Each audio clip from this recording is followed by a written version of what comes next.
Jadi tetap Anda perhatikan itu, gitu ya. Jangan sampai nanti terlalu jauh nilai kandungan gizi sama harganya. Atau bangkrut, nang tuh bisa modifikasi menu eta mas saya teka beli cenah bahan-bahan oke. Gitu ya. Jadi Anda nanti akan diminta memodifikasi menu seperti itu. Snack, misalnya ada snack juga tidak disukai gitu ya, udah mah bikin snack dari wool gitu. Anda diminta memodifikasi, sok bikin apa, tapi bahan, harga, kandungan gizi itu jangan berubah. Jadi tetap sama gitu ya, karena mereka sudah punya perencanaan menu, harga, bahan, standar porsi dan lain sebagainya. Gitu ya. Nah, kemudian evaluasi menu ini tujuannya untuk apa sih? Balik lagi ke kepuasan konsumen. Ya kan? Kita mengevaluasi menu supaya konsumennya enak apa enggak gitu ya. Jadi kalau nggak enak kita ganti supaya dia terpuaskan si konsumen ini dengan menu yang kita berikan.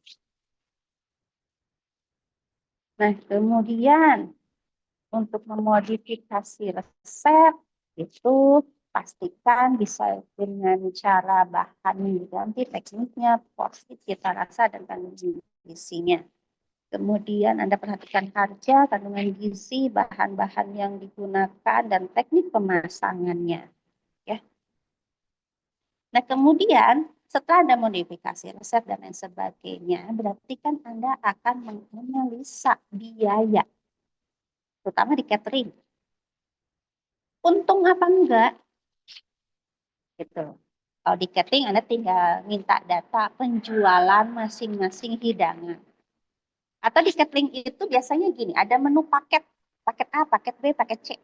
Paket A harganya 15.000, paket B 20.000, paket C 25.000. Ya, dari paket A, B, dan C mana yang lebih laku? Gitu. Kemudian Anda hitung bahan modalnya, yang kebutuhan paket A, paket B, paket C. Nah, mana yang lebih menguntungkan? Ya, Anda bisa kan menghitung paket A, nasinya ternyata 75 gram, harganya berarti berapa. Kemudian lauknya telur, rata-rata ke paket A gitu kan ya, karena murah. Telur harganya berapa per kilo, sehingga kalau dibikin menu 12 butir per kilo harganya sekian. Ya biasalah seperti MIJP begitu ya. Jangan sampai salah nanti itu harganya dikilokeun heula, kemudian baru dihitung per kebutuhan. Anda kan suka lupa ke situnya, nggak dikiloin dulu, nanti gede tiba-tiba atau kurang begitu kan, minta bahan juga MIJP. Itu untuk kebutuhan biayanya. Kemudian dijualnya berapa? Dengan harga segitu teh, untung apa tidak? Anda perhatikan di catering itu memperkirakan harga tambahan tidak? Gas, listrik, SDM, ya kan? Biasanya keuntungan itu 20-25%. Nah, dia sudah menghitung untuk gas, SDM sama si listrik dan lain sebagainya enggak? Belum lagi ada biaya overhead yang tidak terduga, ya kan? Misalnya tiba-tiba rukonya sewanya naik gitu. Harga listrik tiba-tiba bulan ini naik. Gitu. Ada biaya overhead. Jadi biaya itu ada biaya bahan, ya kan? Ada biaya tambahan dan ada biaya overhead yang tiba-tiba naik begitu. Harga-harga bahan pokok naik. Nah, itu sudah memperhatikan itu belum? Di rumah sakit juga sama. Karena rumah sakit dia mungkin sistemnya tender, karena rumah sakit beda-beda ya. Ada yang dia beli sendiri, tender, atau dia catering. Tapi ini PKL semua rata-rata tidak mungkin catering, karena Anda harus pelajari semua alurnya.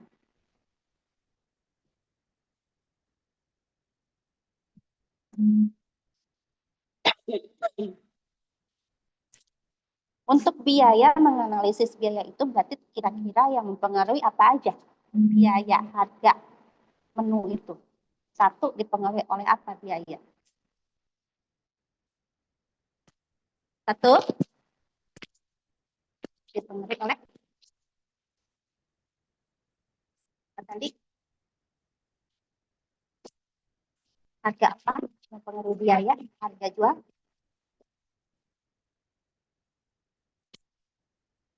Eh,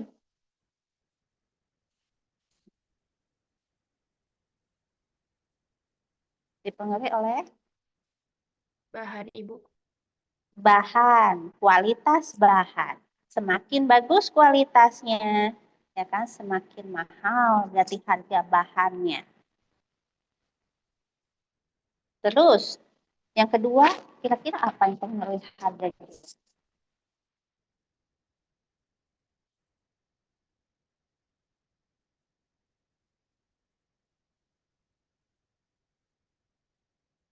Hanya yang mempengaruhi harga jual.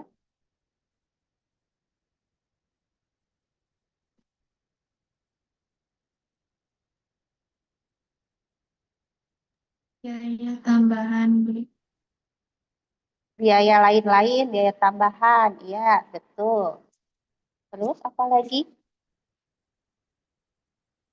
Sama biaya overhead Ibu.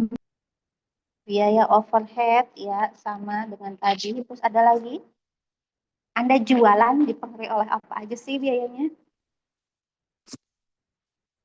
Biaya pengemasan. Kemasan, betul. Kemasannya pakai plastik kah, pakai kardus kah, pakai eh, apa wadah tempat makan kan? Itu kan pengaruh ke harga. Apa lagi?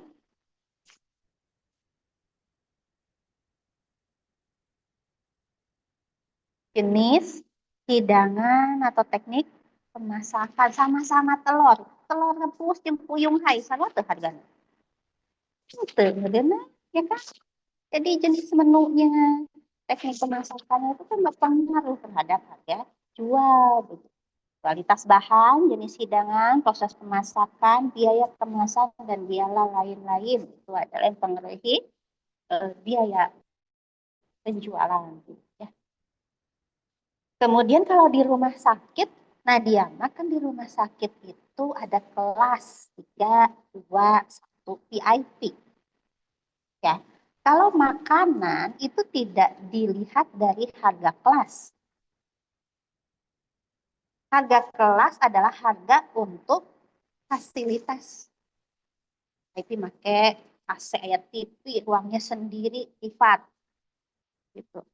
Kelas 3 adanya cuma AC yang mungkin PK-nya satu bareng-bareng seruangan 10 orang ya kan barang. Tapi makanan tidak ya. Paling hanya dibedakan misalnya di VIP oh dapat snacknya snack plus buah. Sementara di ruang barak kelas 3 buah aja gitu. Nah kayak gitu. Jadi kandungan gizi tidak terpengaruh oleh kelas rawat inap. Kandungan gizi di rumah sakit sesuai kebutuhan pasien. Meskipun menghitung perencanaan menu tetap pakai menghitung kebutuhan gizi, tapi tidak berubah setiap kelas rawat inap ya kebutuhan gizinya 2000 kalori anu VVIP.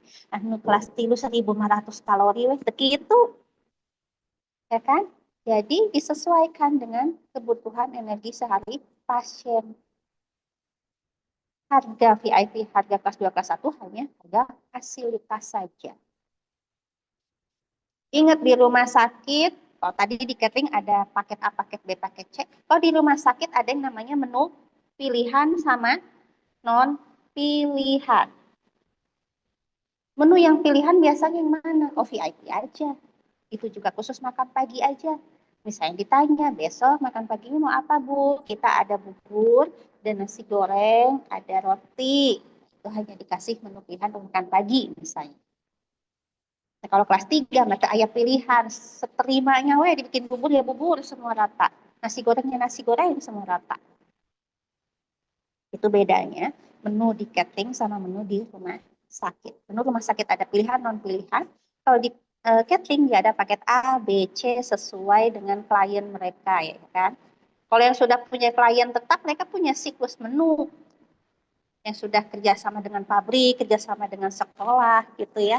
Dia sudah punya siklus menu gitu. Tapi yang tidak klien tetap, misalnya hanya pesan untuk hari H begitu ya.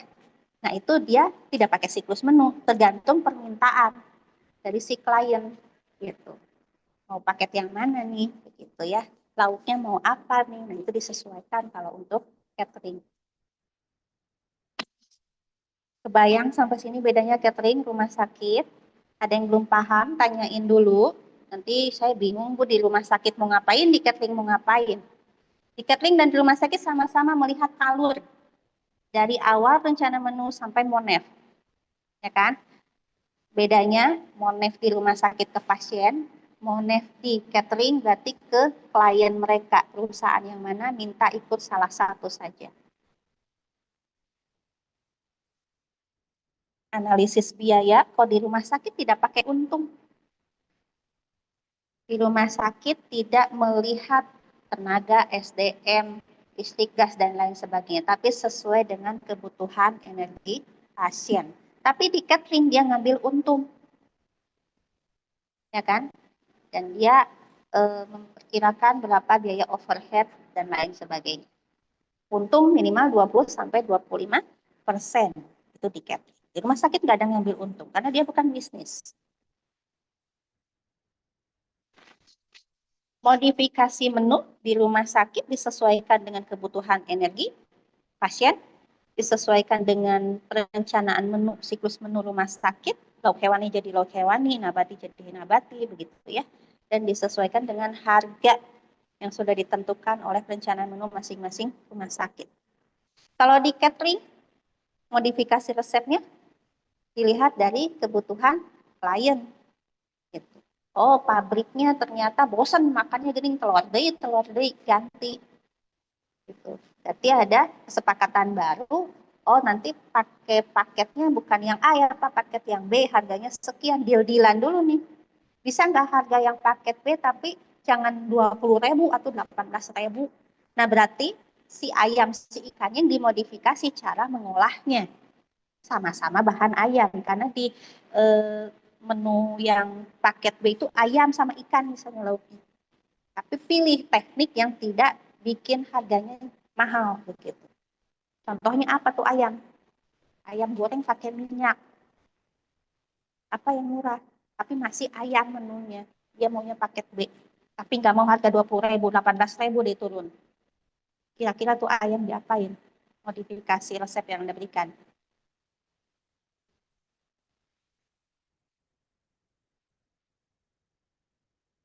Diapain ayamnya?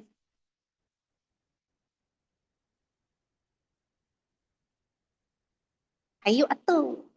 Besok tugas Anda. Dibakar. Oke, dibakar nambah biaya nggak?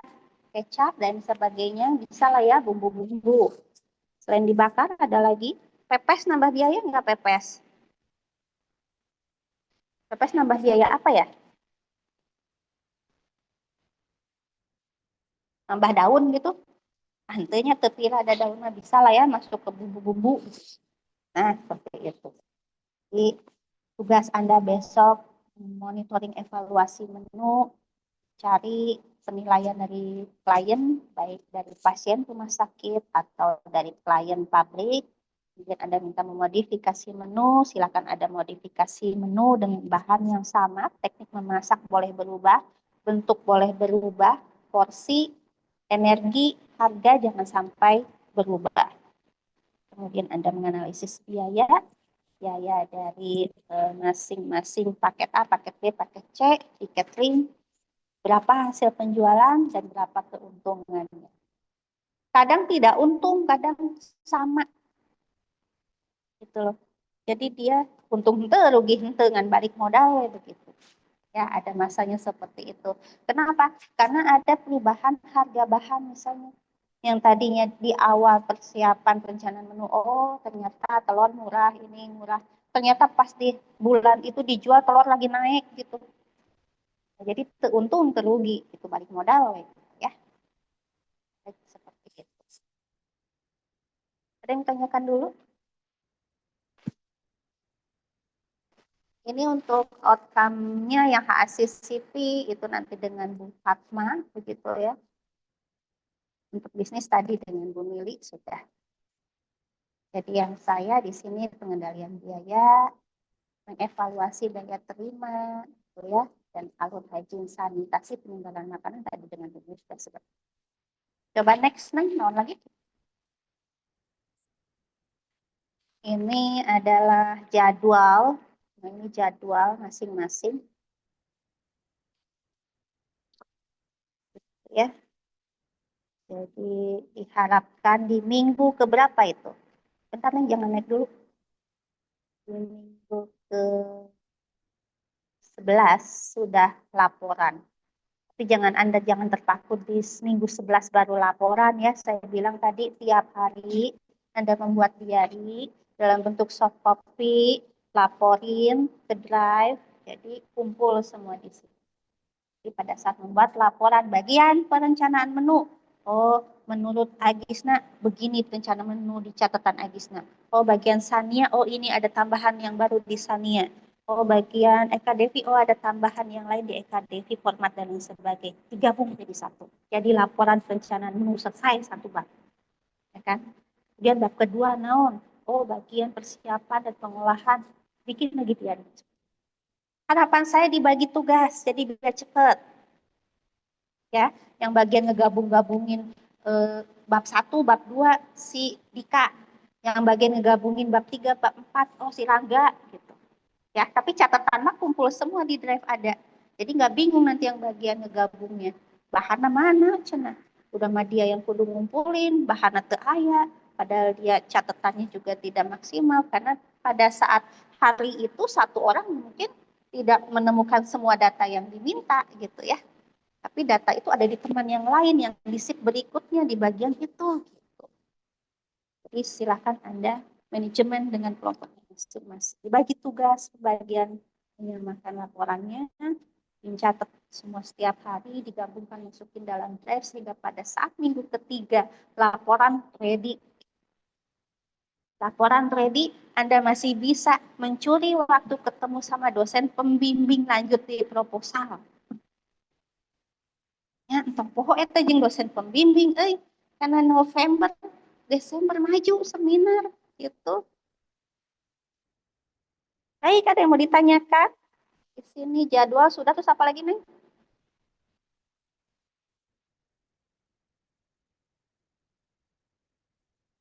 Nah, ini rincian tugas ya masing-masing. Dimulai dari denah lokasi ya, misalnya Google Map, oke. Sejarah institusi ya, carilah di Google juga barangkali ada itu sejarah masing-masing rumah sakit lengkap. Kalau tidak minta ke bagian HRD gitu ya. Kadang ada rumah sakit yang awalnya klinik dulu ini teh.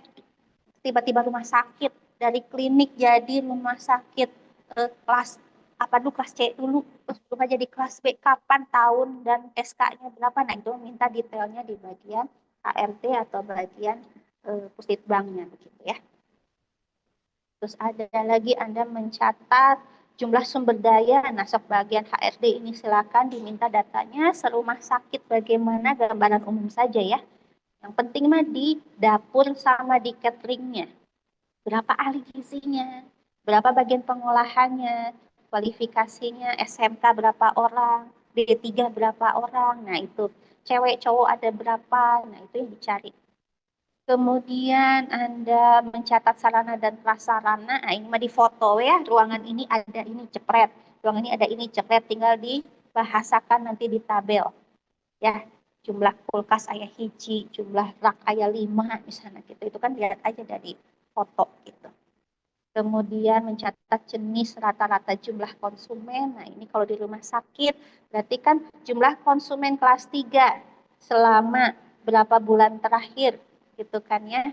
Kelas 3 yang diet lunak sekian, yang diet biasa sekian. Kemudian yang kelas 3 yang pakai diet hipertensi sekian, yang pakai diet DM sekian. Nah, itu ada listnya. Kalau di catering mencatat jenis rata-rata konsumen yang di PT ini berapa orang begitu ya. PTB berapa orang gitu, berapa porsi sih gitu, berapa jumlahnya. Dan di bulan ini dengan bulan depan masih sama nggak kerjasamanya 50 PTO, besok tinggal 49 hilang satu misalnya. Ganti yang satu nggak mau pakai si catering Ildri gitu misalnya. Nah selain yang PT di catering ada nggak yang pesen apa namanya tidak kerjasama dalam jangka waktu panjang, tapi hanya hari-hari tertentu, misalnya yang hajatan kah, atau ulang tahun kah, atau rapat kah, nah itu ya, stok mangga itu didata. Kemudian apalagi di sini struktur organisasi, ya jumlah tenaga dan masing-masing bagian ruangan, terutama di gizinya ya. Kalau di catering ya bagian cateringnya saja, tidak usah dari perusahaan ini, direktur dan segala macamnya. Mencatat rincian tugas masing-masing. Nah, ini diminta ke HRD-nya. Membuat bagian organisasi, mungkin sudah ada fotonya. Hubungan kerjasama yang satu dengan yang lain, Anda juga sudah belajar MICP ya kan? Perencanaan kerjasamanya dengan siapa gitu, bagian keuangan, dengan bagian dapur kerja dengan siapa, dengan persiapan, dengan distribusi, dan begitu seterusnya. Oke, next. Apalagi, Neng? Ini masih untuk orientasi. Kemudian di sini mengikuti kegiatan menyusun menu. Anda sudah tahu tadi harus menghitung kebutuhan dulu ya, kebutuhan energi masing-masing dulu untuk menyusun menu. Mengikuti kegiatan perencanaan menu, siklus menu, mencatat alur pengadaan dan seterusnya, kebutuhan sampai ke distribusi. Oke. Terus next, jangan lupa habis distribusi monitoring evaluasi. Membuat denah layout. Nah, ini denah layout, silakan Anda buat gambarnya serapih mungkin dan Anda jelas panahnya yang masuk, misalnya dari proses barang masuk sampai keluar yang biru gitu ya. Terus yang merah misalnya panah kalau ada yang protes nih, ini menu nggak cocok, kemana protesnya. Nah, begitu itu alurnya jelas dari denah itu. Terus lanjut. Izin sanitasi ini lebih ke fasilitas dan sanitasi begitu ya. Alur limbah padat dan alur limbah cair. Limbah padat berarti mulai dari dapur pengolahan, sampah dibuang kemana, ke TPA atau dikumpulin di mana, diangkut sama siapa, tiap hari dibedakan, kan plastik kuning, plastik hitam gitu kan ya, ada jam-jam waktu mengambil sampahnya dan tidak, itu seterusnya dicatat. Yang limbah cair berarti ke IPAL-nya, Anda main-main ke IPAL dekat laundry di situ. Silakan Anda tanyakan gimana untuk IPAL-nya. Untuk sampah yang B3-nya atau sampah yang infeksiusnya seperti apa, pakai pihak ketiga atau mereka punya inisiator sendiri. Pengolahannya bagaimana, alurnya itu akan ditanyakan di bagian limbah. Biasanya dapur, kamar mayat, limbah itu deketan, jadi jangan salah masuk besok ada PKL. Ya kan, dia sebelah-sebelahan, dapur, kamar mayat, limbah, nah di situ. Terus next, ini analisis biaya seperti tadi ya, komponen biaya itu apa aja, mulai dari bahan baku sampai overhead, menghitung analisis food cost-nya, berarti pengeluarannya apa saja, di luar pengeluaran yang tidak terduga apa, overhead juga, ya kan, kemudian untuk SDM bagaimana, laba rugi, untung ruginya juga dihitung sekarang. Kemudian break even point-nya itu tadi untung tidak, rugi juga enggak. Tuh ya. Baik, ada ditanyakan? Tidak ada, saya lanjut dulu dipanggil. Cukup? Semoga bisa masuk. Habis ini Anda lanjut apa istirahat dulu? Karena kan harusnya jam saya jam 1. Dicatat ya nanti pada saat ini post testnya. Soal-soalnya keluar dari tadi yang kita catat. Baik, kalau tidak ada pertanyaan, saya rasa cukup dulu. Terima kasih semuanya, sehat-sehat, jaga kesehatan, kondisi. Yuk. Izin bertanya. Berarti untuk rincian kegiatan magang ini yang orientasi ini diisi pas berjalannya kita kegiatan magang itu, Ibu? Orientasi ya, orientasi ya. Seperti itu. Biasanya nanti ada ketemu dulu dengan HRD atau Pusdiklat, bareng-bareng gitu kan ya, perkenalan anak PKL dari Unsika gitu, kemudian kumpul bareng, nanti ada orientasi yang diberikan oleh pihak rumah sakit. Yang saya bilang bahwa snack, konsumsi, minum, dan lain sebagainya Anda siapkan. Sama ini yang kayak lokasi, sejarah, dan aspek legal gitu-gitu, itu diisi, itu emang buat tugas kita sekarang atau bagaimana ya Ibu? Tugas Anda nanti PKL, di laporan ada sejarah, ada denah, lokasi, dan gambaran umum pada saat laporan. Baik, Format Ibu, laporannya coba dilihat di buku panduan. di awal gambaran umum, ada dana lokasi sejarah dan lain sebagainya. Gitu ya. Ya, Ibu. Ada Baik, lagi? terima kasih, Ibu. Sami-sami. Kalau tidak ada saya cukupkan. Nuhun. Assalamualaikum warahmatullahi wabarakatuh.